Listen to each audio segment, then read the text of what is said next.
ಬ್ರಹ್ಮದೇವರು ಪ್ರಭು ಶ್ರೀರಾಮಚಂದ್ರನ್ನ ನೆನೆಸ್ತಾರೆ. ಕೋದಂಡರಾಮ ಕಾಣಿಸ್ಕೊಳ್ತಾನೆ. ಏನು ಭವ್ಯ ರೂಪ ಕೋದಂಡರಾಮ. ಹಿಗ್గు ಹೋಗ್ತಾರೆ ಚತುರ್ಮುಖ ಬ್ರಹ್ಮದೇವರು, ಭಗವಂತನ ನಿಜ ರೂಪ.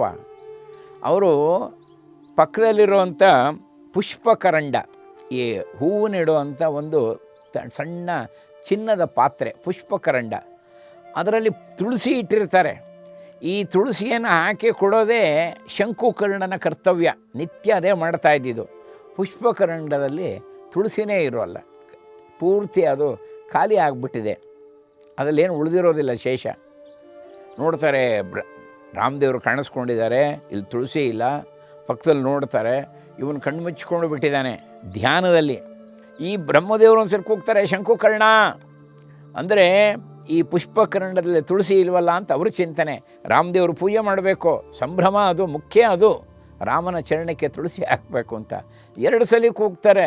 ಆದರೆ ಇವನು ಎಚ್ಚೆತ್ಕೊಳ್ಳಲ್ಲ. ಆನಂದವಾಗಿ ತಾನು ಹೃದಯ ಕೋಮಲದಲ್ಲಿ ಆನಂದ ಅನುಭವಿಸ್ತಾ ಇದ್ದಾನೆ ಶಂಕುಕರ್ಣ. ಗಟ್ಟಿಯಾಗಿ ಒಂದ್ಸಲಿ ಕೂಗ್ತಾರೆ, ಹೇ ಶಂಕುಕರ್ಣ ಅಂತ. ಕಣ್ಣು ಬಿಡ್ತಾನೆ. ಕಣ್ಣು ಬಿಟ್ಟವನು ಏನು ಮಾಡ್ತಾನೆ, ಆ ಕರಂಡದಲ್ಲಿ ತುಳಸಿ ಇರೋಲ್ಲ, ನಕ್ಕು ಬಿಡ್ತಾನೆ.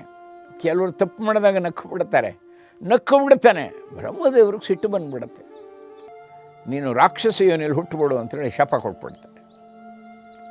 ಬೆಚ್ಚಿ ಬಿದ್ದು ಬಿಡ್ತಾನೆ ಪಾಪ ಆ ಹುಡುಗ.